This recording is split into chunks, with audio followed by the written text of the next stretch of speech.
All right, everybody can see this? Yeah. Awesome. Okay, well, welcome. Thanks for joining us. I'm really not sure how long this will take. We'll kind of just play it by ear. But my name is Jake Olspa. I am the writing specialist in the Center for Academic Achievement. So I sort of hire, compensate, train, generally direct the writing tutors here at the university, and also do some workshops and things like this. Patty, you want to introduce yourself? Sure. Yeah, my name is Patty Mealy, and I'm the professional writing tutor.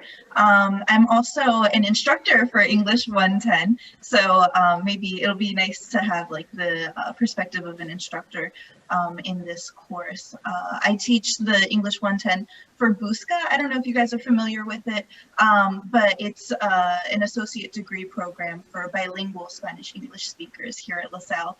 It's a really cool program, but we do have, you know, the same foundational courses that you guys have as well, including English 110.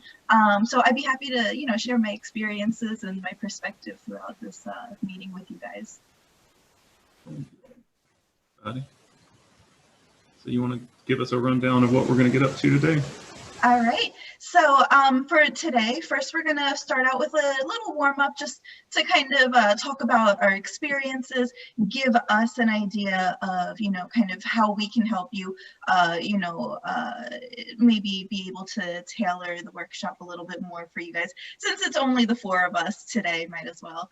And then after the warm up, we're gonna talk about the writing process to give you guys an overview of that, because this is something that students struggle with a little bit in their English writing courses. After that, I'll walk you guys through making an outline, what an outline is, how, you know, what the basic framework is, and we'll take a look specifically at the first essay for English 110. We'll look at the prompt and we'll make a generic outline for that essay to kind of give you guys a little head start for the semester, maybe make the first writing assignment a little bit easier. After that, we're going to connect you with some resources that LaSalle has to help you guys succeed in your courses, specifically for English 110, but I think they're applicable for all of your courses that you take this semester. And then finally, we'll do a little walkthrough of some common feedback that you might get on your essays from your professors and how to decode it. Like, what does it mean? And what is your professor hoping that you would do differently next time around, to kind of clarify that. So that's our plan for today. All right, so for our warm up, I just wanted to start out by asking you guys, kind of like opening up the discussion for all of us to share our experiences with English 110, and just kind of finding out, why do you think it didn't go so well the first time around, and what maybe how we can, it'll give us an idea of what we need to focus on during this workshop and also this semester as you guys move forward. So I don't know if you guys are familiar with the annotation function. Oh, actually, I don't even see an annotation function on my screen. What about you, John and Jason? Are you able to do the annotation where you can put like a stamp or a text box? Do you guys see that on your side? I'm on the phone version. I don't see anything that says like annotation, or I can raise my hand and chat. That's about it. Okay, I see. Yeah, I'm not seeing an annotation function even on my screen, and I'm on my laptop. I'm sure it's my fault technologically, so I'm sorry, but maybe we can just talk about which exactly. some of these might speak to us. Yeah, so we can just kind of do a discussion then.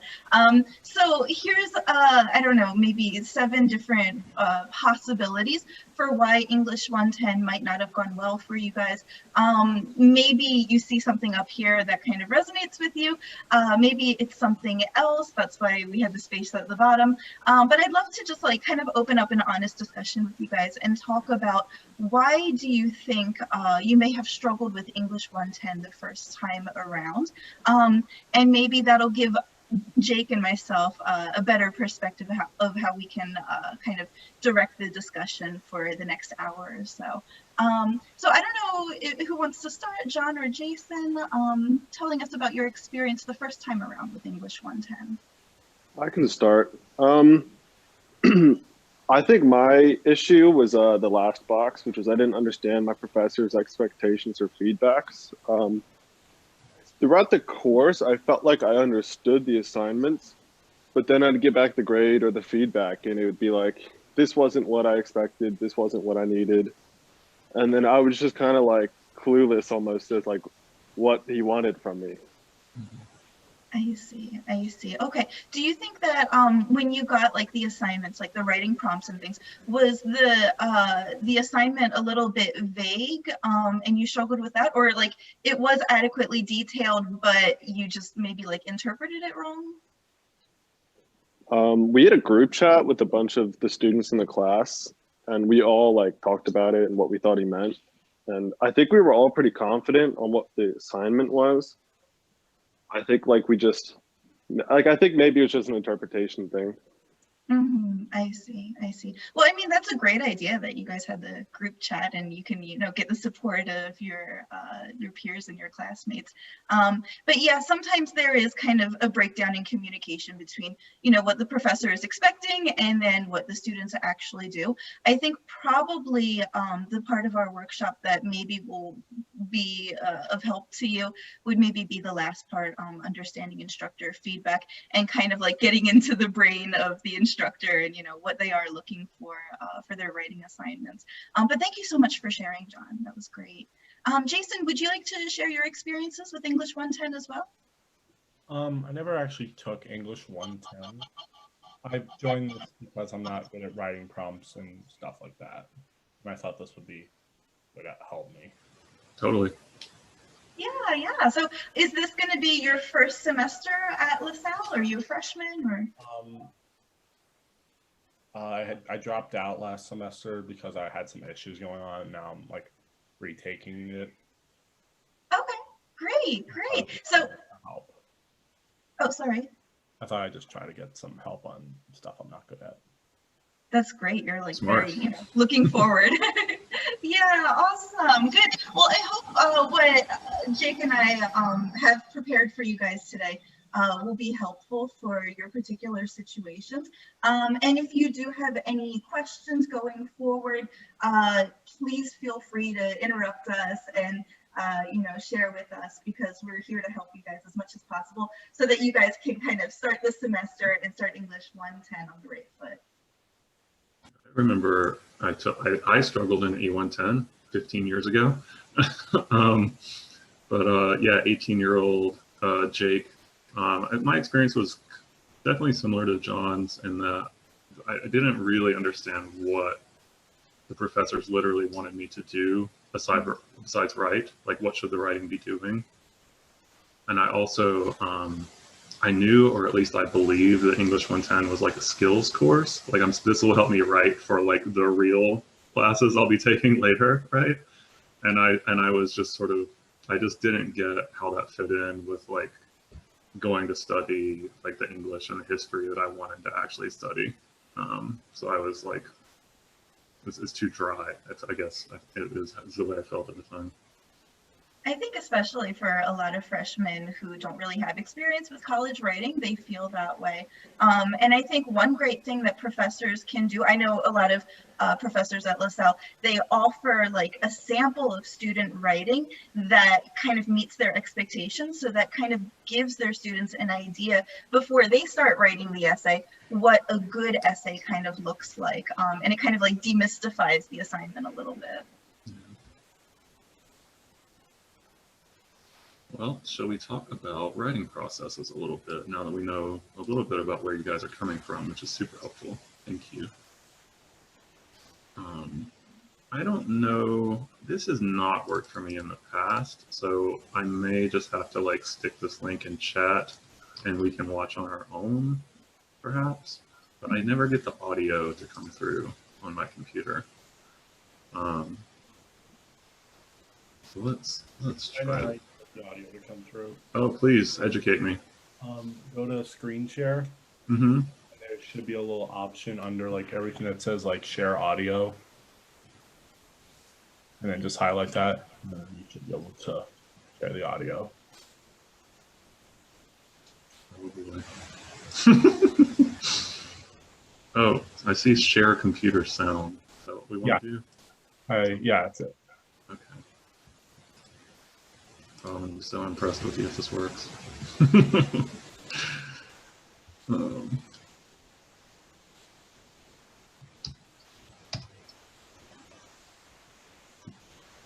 Hello everybody, my name is Corinne Keenan you guys are getting it?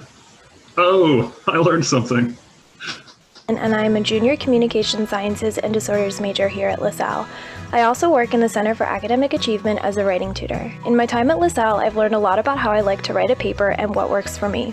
Since I can't be in person with everybody this semester, I thought I would share my steps on how to write a paper in this video. The paper I'll be working on is my weekly reflection paper for my honors ethics class. My professor assigns us readings each week, and based on those readings, we have to come up with a reflection on the material. For these papers, the first thing I do is write a to-do list of all of the readings I have to complete. This helps keep me motivated throughout my reading because I can cross each reading off once I'm done. Once my to-do list is made, I head over to Canvas on my iPad. I have recently switched to taking notes on an iPad as opposed to a regular notebook, and I love it, especially for things like this. Though it takes some time, I screenshot each individual page and add it into my virtual notebook. I like to do this because then I can highlight what I find important, and I can also take notes right on the page without having to print them all out. After I have all of the pages added onto my virtual notebook, I go through and read each piece, highlighting things I find important and taking notes along the way. This is a long and tedious process, but it makes writing the actual paper so much easier. After I have read each article, I go back through all of them and take all of my highlighted portions and notes and type them into a Google Doc. This makes it so much easier to retrieve information when writing the paper because now it's all in one place. This also gives me some time to do something mindless where I can listen to music and recharge from my other schoolwork while still being productive. After I've added everything into my Google Doc, I start my actual paper. The first thing I do is my introduction, where I discuss how I felt about the readings this week in general. Our topic this week was the relationship between COVID and capitalism, so I share some of my own opinions on the topic in the intro. Then, using my notes from beforehand, I move on to the body where I pick things out from my notes that I want to talk about. For the most part, I will pick a quote I want to work with, introduce it in my paper, copy and paste that quote in, and then describe what that quote means to me. After I've done this a few times, I can move on to my conclusion where I talk about how the things I picked out from the readings relate to the topic in general. After my first write-through of the paper, I'll usually take a little break before I read again. This way, when I go back to the paper, it's almost like I'm looking at it with a fresh set of eyes. During this time, I usually do other schoolwork, and when I come back to it, I make changes if needed and then submit. Good luck on your papers this semester. Bye!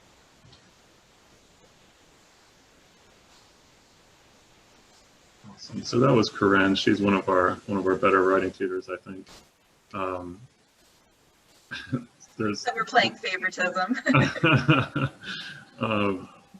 She makes great videos too. Several things about that strike me, but one of them is that she's such a better student than I was at her age. And also just how intentional she is. Like, she really has a plan and seems to like deploy it effectively. Did anything about Corinne's writing process seem important to any of you guys, Patty, John, or Jason? Or surprising or different? She definitely made it look a lot more simple than I've ever like done in my head. Because when I'm like writing, it's just like chaos. But I definitely like that she highlighted and put it all into like a Google Doc. That's something that I'm probably actually going to do from here on out. Yeah, absolutely. Give it a try. I think that it's fine if your process is chaotic, but really the punchline that we'll get to here in a little bit is figuring out what works for you and how to make it work for you. But yeah, Patty or John, or I'm sorry, Patty or Jason, any thoughts? Can you repeat that? Any thoughts about Corinne's writing process? Anything surprising or stick out to you? Or I guess writing a to-do list was pretty interesting. Yeah, I'm always interested when I talk about writing processes with people, what activities they choose to include, because I think a lot of students think of, well, writing is just what I do here at the keyboard, right? But I think that you'll learn that really successful student writers their writing process involves thinking, it involves talking, and it definitely involves reading, right? Part of my writing process is often like having a little jog and just thinking about what I want to write. So it's not necessarily just what you do with the keyboard. I think it's important to think about different activities. Definitely. I mean, if it's possible, like I think it was John mentioned, like having a group chat with your classmates, like even somebody who isn't taking the course with you, but if you have somebody that you can kind of like talk about with, like, you know, talk about the assignment with, I think that's really useful. Sometimes just like it helps you to generate ideas. But one thing specifically from the video that I really liked was how after she finishes her first draft of her essay, she kind of steps back and gives herself a break and then revisits the essay again later after she's kind of, you know, removed herself from the situation a little bit. Giving your essay a second read after you think you're done before you submit. I know everybody's like really excited, like they just want to submit it and get it over with, but it has made a huge difference for me in my writing, especially like, you know, if I'm writing late at night or something and then I go back and I reread it the next morning and I was like, what was I trying to say? Like, it's really easy to identify the parts that maybe you could clarify, maybe that didn't really make much sense, or it may be something that you can just articulate better. So giving yourself a break and then coming back and rereading it later, I think that's really useful too. Yeah, if you can let your writing sit for just a day, I know we're all busy, but it can interrupt that tunnel vision that you get, you know, while you're writing, and makes your eyes feel fresh for sure. It's a really good point, Patty.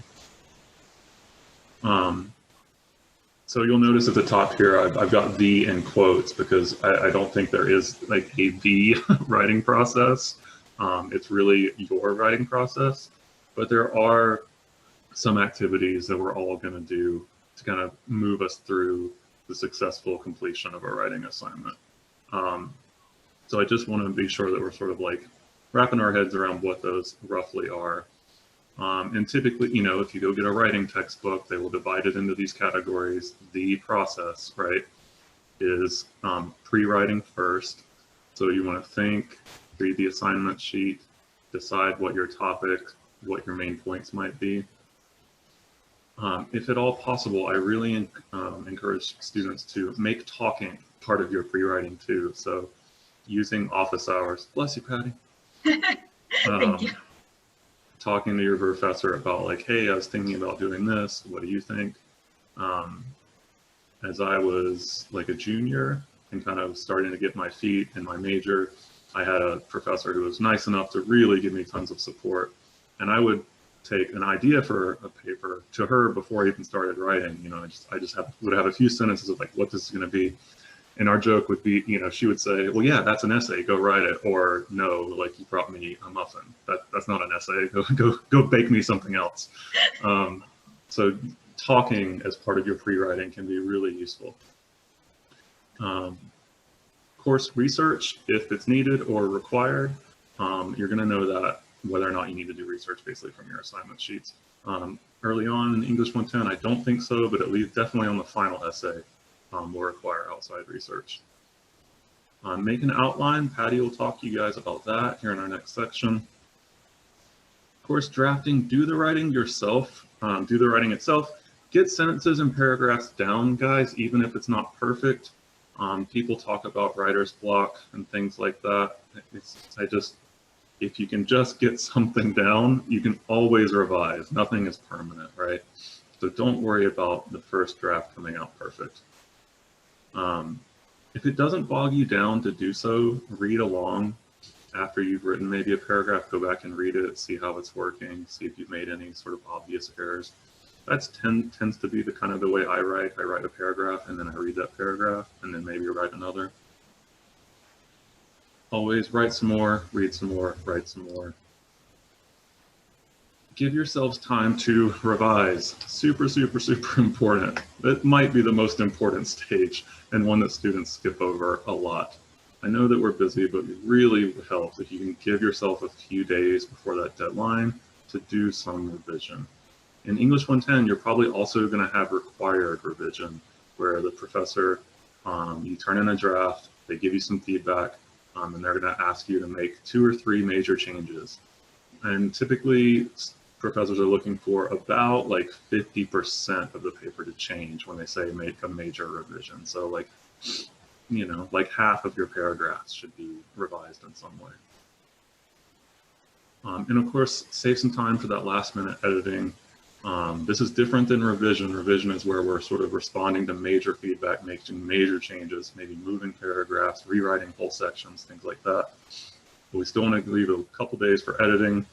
Make sure all your sentences are complete, check your punctuation and formatting, check your overall formatting to appropriate styles. That professors tend to dock you for missing things like ALA, MLA, APA formatting, things like that.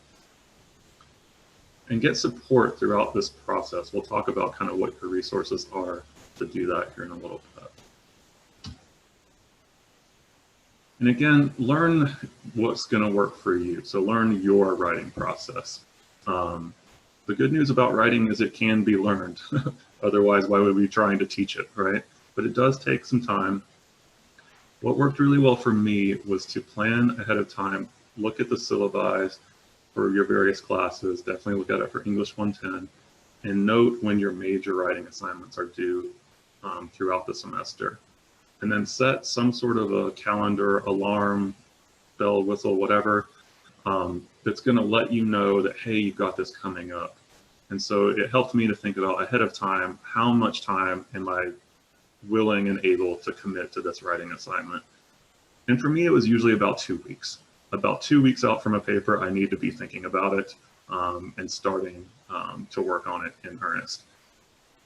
What that timetable is for you will really depend, maybe depends on the assignment. If there's lots of research to be done, it's probably more than 2 weeks. But that was something that, you know, if I was aware of an essay coming up about 2 weeks from today, I would get it done. But it needs to be on my radar 2 weeks out. And then, so one of the important sections that Jake mentioned in the writing process is about making an outline. Outlines don't work for everyone, which is why I'm taking the lead on this. Jake has never been a big fan of outlines. But they can really kind of help you to take the stress out of writing, right? When you see, you know, you have an essay for this class and an essay for this class and another one coming up, you know, in a couple more weeks. Sometimes like we just kind of start freaking out and we don't know where to start. How do I approach this, right? And it's really like exhausting as college students. I'm sure you can relate to that. But being able to make an outline is useful because it helps kind of like give you a plan of attack for how you're going to, you know, take care of these essays and get them out of the way. So I just wanted to open up the question to you guys first of all. What is an outline and have you ever used it before you started writing an essay? I think the outline is just pretty much the hard part of the essay. It's just figuring out what you're going to say throughout the entire thing. So that way you're not like thinking of it as you go, but instead just like expanding on those topics in your outline. Exactly. Yeah. So it's just a general plan of attack kind of for how you're going to, you know, section off your essay. It's kind of like if you imagine like a metaphor of an artist, right? It's not drawing every single hair on the head of your subject, but it's more like just doing an overall sketch, right? Just to capture the general shape of your essay, the general form of it. And then you can kind of flesh out those details later on in the writing process. But yeah, that's exactly right. So basically, if you want to move to the next slide, an outline is a roadmap that we can use to help us get organized before we start writing out sentences and paragraphs. Usually an outline is organized in bullet points without complete sentences. Sometimes it's just one word or a couple words per bullet point, just to give you a general idea of what direction you're going to take the essay in. Before you start doing an outline, you should definitely read the writing assignment that your professor gave you as carefully as possible and try to locate the central question that your essay is going to be answering. So it's really important before you start putting all this work into your essay that you're 100% certain of what your professor is looking for and what you have to write about. Unfortunately, I have seen students who completely misunderstood what the writing assignment was supposed to be about. And I feel so bad because I'm like, I'm sorry, but you're going to have to throw out that entire thing that you just spent, you know, like days working on and start over again because you misunderstood the assignment. So please do not let that happen to you. Read the assignment carefully and make sure you understand exactly what you're going to be writing about. That's the first step. After that, we're going to just talk about a standard 5-page essay because that's the most common format for college essays.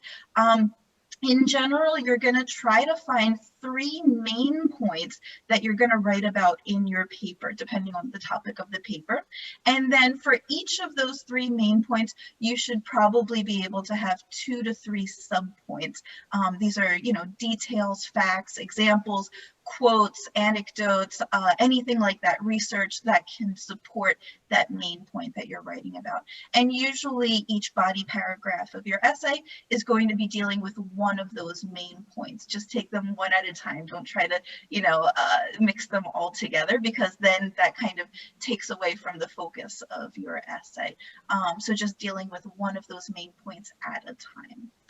All right, so we're going to have a look at one of the essay writing prompts. When you take English 110, I believe is it next week, the start of classes? Soon. Yeah, next week, right? So when you start the class, you'll probably see some kind of writing assignment that looks like this for your first essay. This is a summary and comparative analysis. And of course, your professor could probably adapt this, you know, make some changes. The big, you know, omission that I can see in this assignment is that the topic isn't stated, right? What are you writing about? You know, whatever the assignment topic is, your professor is going to probably put that into the assignment. However, this is a general framework of what your essay 1 is probably going to look like. So we're going to look at this in closer detail, and we're going to try to break it down, find out exactly what we're being asked of in this assignment, and then we'll try to put together an outline so that you can get started on essay 1. So if you want to move to the next slide. Thank you very much. Okay, so our first step is I'd like you guys to look at the assignment. You can skim it, you know, I know it's a full page long, but if you can have a look at that and try to isolate what exactly are you writing this paper about, right? Even if we can condense this whole 1-page assignment into like 1 sentence, that would be great to rephrase it and figure out, for this assignment, I have to ... whatever it is. That's our first thing that we're going to try to do. And then after that, we can create a general outline framework that we can use to organize the essay. So I'm going to give you guys about 2 minutes to read through the assignment quietly. I'm not going to read everything for you. Just have a look at it yourselves and read through quietly. And then after about 2 minutes, we're going to regroup. And I'd like you guys to do these 2 things. First of all, tell me what is it that you have to do in this assignment. And secondly, if you want to, on your computer, or if you have some paper, if you're old school like me, jot down a rough outline of how you would go about organizing an essay like this. We'll share our ideas together. But let me give you guys about 2 minutes to just read through it and plan out how you would handle this assignment.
All right, so hopefully you guys had enough time to kind of skim through the assignment and get an idea of how you would approach it. So let's take that first question first. So actually, Jake, if you could go to the next slide. Okay, so, Back one. there we go. All right, so first of all, how did you rephrase what students have to do for this assignment? If you could explain it in like 1 or 2 sentences, what do I have to do for this assignment? How would you explain it? I wrote that you have to make a relationship between 2 articles and how they use their textual elements to propel their point. Yeah, that's a great way to summarize it. Yeah, thank you, John. So basically, you're going to be comparing these 2 articles, and you're either going to be looking for similarities or differences within those elements, right? So if you're looking at the assignment, you can, on the right side of the screen, you can see the assignment.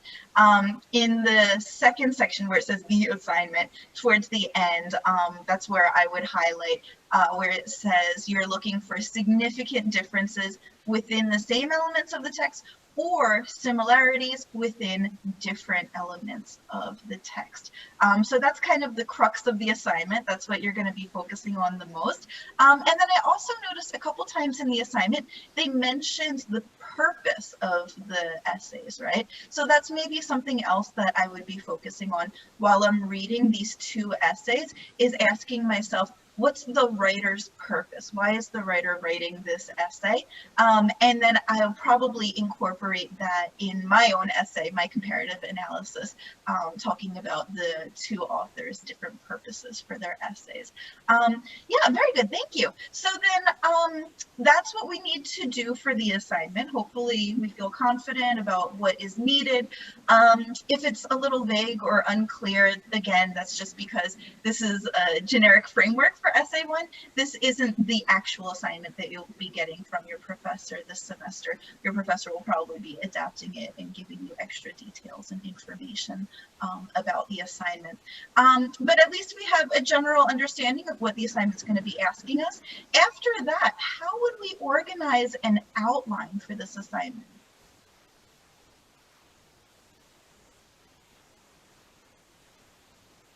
Well, if I were an outliner, I mean, I'm sure I am an outliner. I think I just do it in my head. I just never have written them down. But I think, Patty, you made a really good point about, and I think this is something that a lot of students probably miss, is that you need to identify the purposes of the 2 essays, but then also you should be focusing on how the 2 authors are accomplishing their purposes, right? So that's probably where I would start, is an introduction to both texts and what I surmise to be their purposes, and also kind of roughly how they're accomplishing their purposes would probably be a decent way to start, I would think. Yeah, definitely in the introduction, you want to introduce the 2 articles, the titles, the authors, maybe a quick summary of what the articles are about, and then really focusing on the purpose that you believe that the authors have for writing that. Yeah, and then of course at the end of the introduction, you want to end with your thesis. Yeah, that's a great way to start the paper. What about the body paragraphs? How did you guys organize the body paragraphs in this outline? I separated it. I did it, the first paragraph would have been about like the first essay or the first reading, course essay 1. And then the second paragraph would have been course essay 2. And then I said that the third one would have been like the comparative and differences of all of them. Comparing the differences. Yeah, good, excellent. Yeah, Jason, did you do something similar? Yeah. Okay, yeah, so that's a nice way to approach it. In your body paragraphs, maybe your professor will also give you some guidelines about how to organize what you should be putting in your body paragraphs. And again, it does depend on the professor a lot. However, in general, I think that's a nice way to approach it. If you want to move to the next slide, we can go into a very general outline that you'll see. It's a very common way to outline any kind of compare and contrast essay. So I put that up there for your use, and hopefully it will help you. And hopefully it doesn't look too foreign or strange. Maybe you're already familiar with this. But in general, with the introduction, you want to start with a broad topic, narrow it down until you get to your thesis, which is stating specifically what your paper is going to be talking about. In your body paragraphs, you're going to choose probably the first element or the first point of comparison, and then do that for each of your body paragraphs, the second main point or point of comparison, and then the third one. And then in your conclusion, you're going to summarize, what the topic of your essay was basically, and maybe, sign off with some insightful comments to just kind of give it a nice little, a ribbon on the present, a nice way to kind of end it, cherry on the cake, or however you want to describe that. And that's generally how we approach the compare and contrast essays. There's a lot of room for differences within these outlines. For example, some professors prefer that you compare each essay in each body paragraph, right? So you're talking about both essays in each body paragraph. Some professors prefer if you take it one at a time and look at the similarities and differences. Again, if there's anything that you need to clarify, please don't hesitate to ask your professor what the best approach is for this assignment. They're there to help you, and they want to make sure that it's clear and you understand what you need to do for the assignment. So please just ask if anything isn't clear for you. All right, and then on the next slide, we have just some general guidelines as you start thinking about essay number one.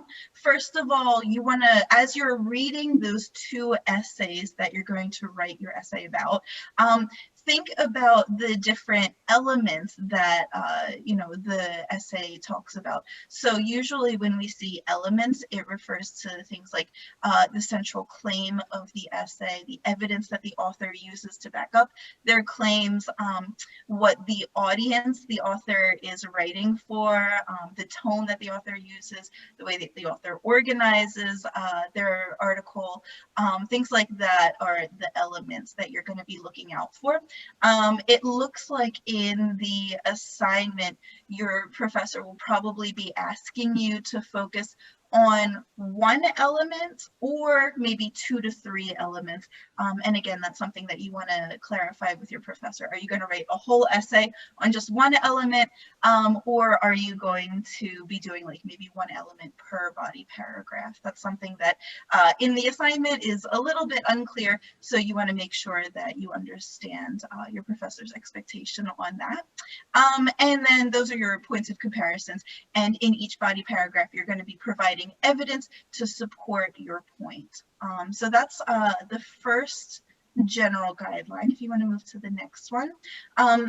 In your introduction, give a summary of the essays, and then you want to talk about the main purpose of the essays, and then your thesis at the end of your introduction paragraph is probably going to be as specific as possible, talking about, are you going to be comparing the different elements, the similarities between the different elements, or the differences between the same elements? If you remember that the essay one assignment that we were looking at, it gives you the choice if you want to do the first approach or the second approach. So you want to clarify that there, and also in your thesis state specifically which elements you're going to be looking at.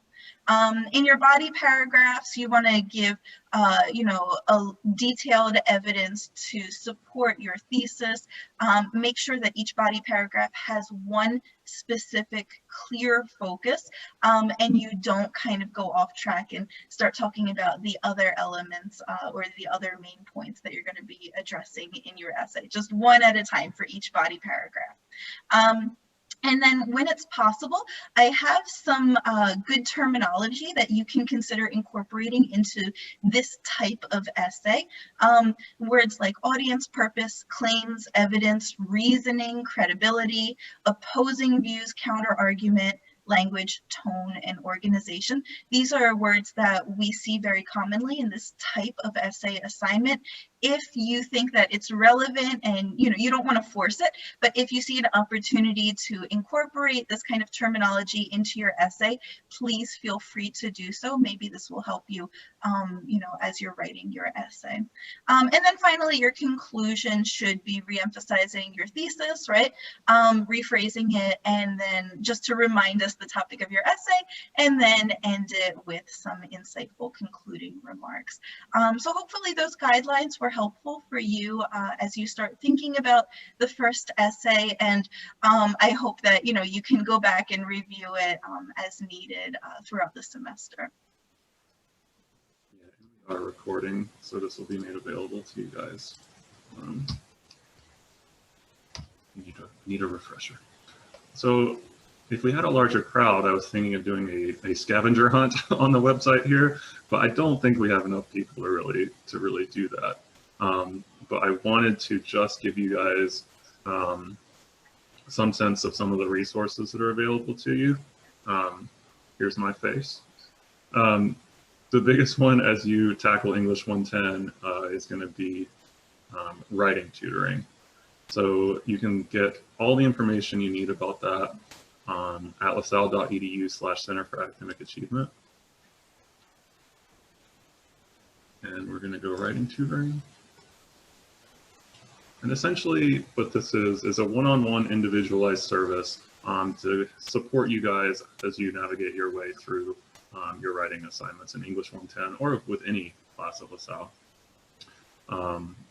The tutors are really good undergraduate, graduate, and professional writers. They can help with brainstorming ideas, helping you understand the assignment better. If you have a draft written, they'll help you on organizing and revising, incorporating your sources thoughtfully, and doing correct responsible citation in MLA or APA, and being sure that you're writing for a specific audience. Usually in this case, it's going to be your professor, right? Keeping them happy. Tutoring is free, or rather you've paid for it in your tuition and you don't need to pay any more. Be sure that you bring as many sort of resources with you if you do seek out this resource. So syllabus, assignment sheet, having those things handy is going to help you make the most out of your session. This spring, tutoring will be online via Zoom, and you make appointments in Starfish. So if you go to the My LaSalle portal, like the main My LaSalle portal page, and then you click on Tools and then Starfish, it's going to be in your My Success network. And you click Writing Tutoring and just go from there. You can see all the writing tutors' names. A lot of people decide that they have good working relationship with one or two tutors, and so you can keep coming back and seeing the same friendly face if you'd like to. But yeah, that is the biggest sort of resource outside of using your professor's office hours and asking questions in class. Like outside of those things, writing tutoring, I think, is probably the most important resource for you to be successful in English 110. And we work with tons of English 110 papers, so the tutors are very familiar with the assignments and the struggles of the students in that course in particular. Do you guys have any questions about what writing tutoring is, what it can do for you, or how to access it? Where do we get writing tutoring when we're back on campus? So when we, in the after times, when we're back, we'll be in Lawrence 409. It is across from the quad, adjacent to Olney. It's the building with the big L and financial aid and the registrar and all that. You guys know which building that is? Yeah. So is it the one that people take pictures in front of all the time? Mm-hmm. Yep. The big, good-looking L. Yeah. Go to the 4th floor, and that's where you get tutoring once we're back. So we'll see about the fall. We're definitely fully remote all spring. Yeah. Good question. Cool. I really encourage you guys to make use of that. It can be really, really helpful. So I see that we have maybe 10 minutes left, so we'll see what of this we can get through, and we may not get through all of it. But I did want to have a little brief section on understanding feedback on your writing. So a lot of students, their professors, I think, John, you said that you struggle with this a little bit, of professors tell you things, it's not quite making sense. Sometimes it feels like it's in a bit of a different language, right? So I wanted to give you guys some tips on how to talk to professors to get clarification, how to ask them thoughtful questions, because they'll be more helpful if you're asking thoughtful questions. And then if we have time, maybe looking at some actual feedback the professors might tell you, and kind of like how to translate that into like student speak. But we'll see if we get that far. But I thought it'd be worth pointing out that, you know, getting feedback is hard. There's all kinds of reasons that we don't want to get it.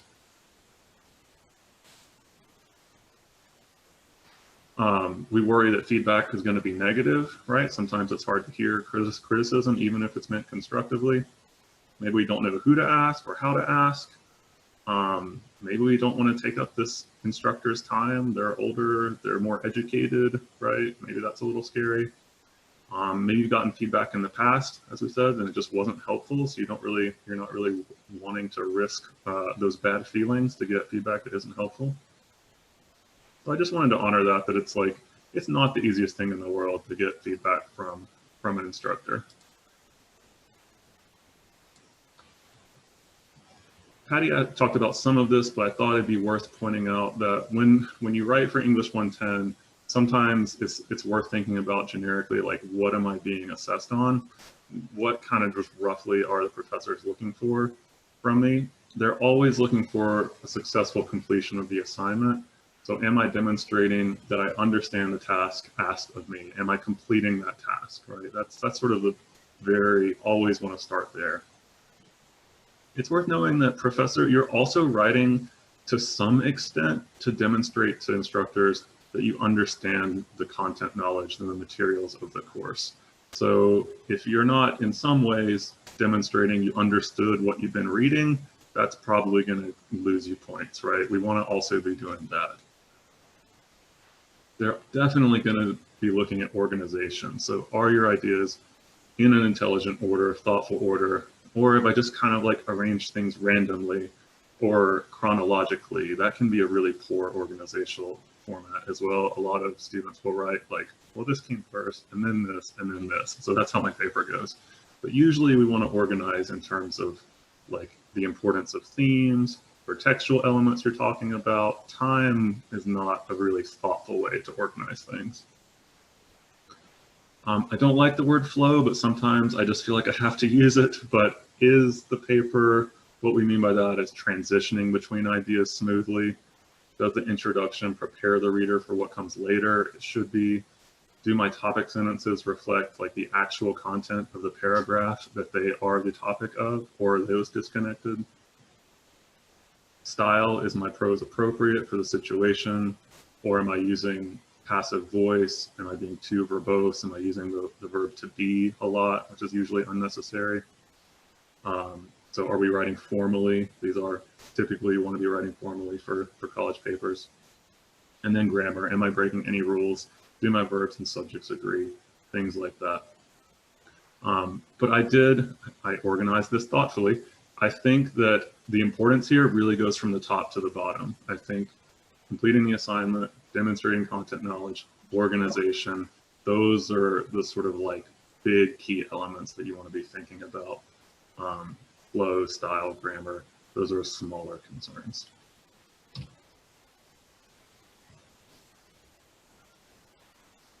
So if you get feedback and you're allowed an opportunity to revise, which you should be in English 110, it's a really good idea to return to the assignment first before you try to revise. So look back at the verbs in the assignment as we did when we broke down the English one or the Essay 110 assignment. So look for the verbs. What are they literally asking you to do? Compare? Are they asking you to explain, reflect, analyze? Are we doing those verbs?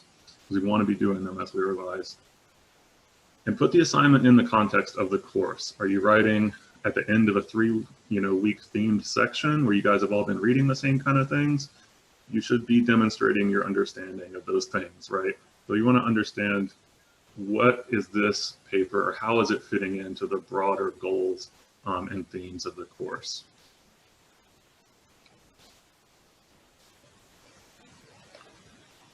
Definitely ask for clarification. Don't be afraid to ask for clarification. Super important that you understand what's being asked of you. Having said that, there are better and worse ways to do it. And you want to avoid the suspicion of your instructor that you're trying to cut corners or skip to the front of the line, or especially like to avoid thinking and get a recipe for an A paper. They don't really want to give you that. This is just a language thing, but I know instructors aren't a huge fan of students saying, do we have to blank, right? You don't have to do anything. You know, we're all adults and we're choosing to be here together, right? So you don't have to do anything. So just a little bit of a verbiage thing. And similarly, instructors aren't a huge fan of asking what they want. Like, you're not performing a service for the professor when you write a paper. That what they want is for you to think about the material, right?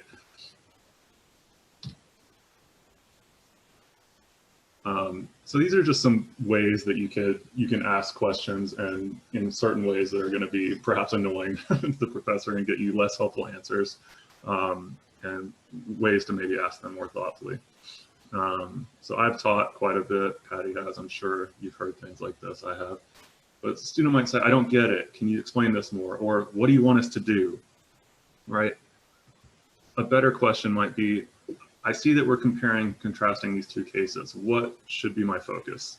Should it be their causes, their impacts, their implications? Or you might ask, like, I'm unfamiliar how art historians are going to analyze a painting. What kind of questions should I have in mind to do this type of analysis? You guys see how more pointed and thoughtful those questions are, and how generic the one is on the left. Similarly, like, how many sources do we have to cite?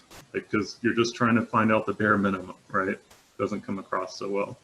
Instead, say, it's like, is there a typical range for the number of sources that like a successful paper would cite for this assignment, right? Now I'm not trying to take the easy shortcut. I'm just asking what's going to be successful.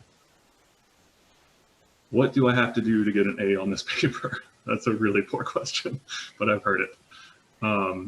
More thoughtful questions. Could I meet with you to get feedback on my plans, outline, draft? Or I'm not sure how to approach this assignment. Do you have any good examples or resources you could point me to? Again, asking questions that just show you're thinking and engage and aren't trying to cut corners. That's sort of the idea here.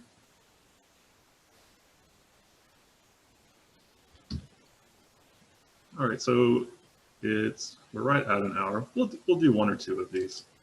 You guys got 2 or 3 minutes, and then we'll let you move on with your lives. Sounds good. All right.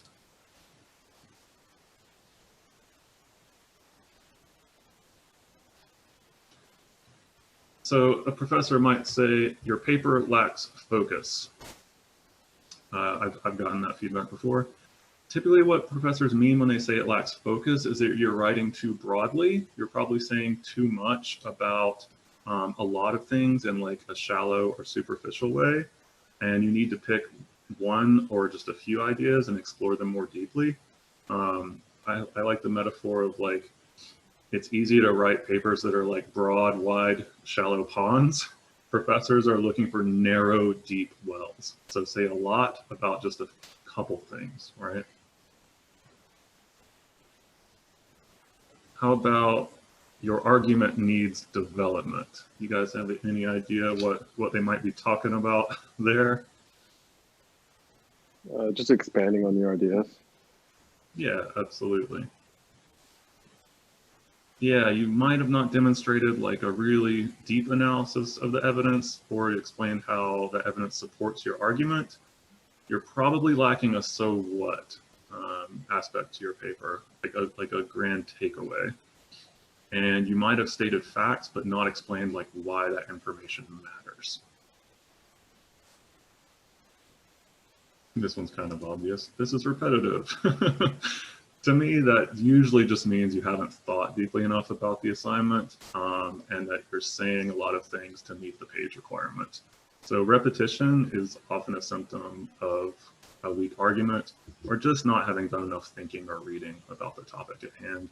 You're repeating yourself because you don't have enough thoughtful things to say.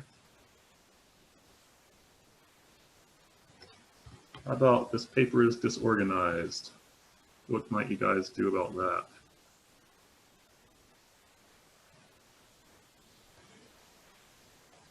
Maybe try to group ideas together instead of like spacing them out throughout the essay. Yeah. Yep, you hit it exactly right, John. Your paragraphs are probably not organized around a central idea in each paragraph. You're bouncing between multiple ideas in a paragraph that compete with each other. That's probably what's going on. Or you might have ordered your paragraphs at random, or as we said, in chronological order, or some order that's not coming across as thoughtful and purposeful. This lacks evidence.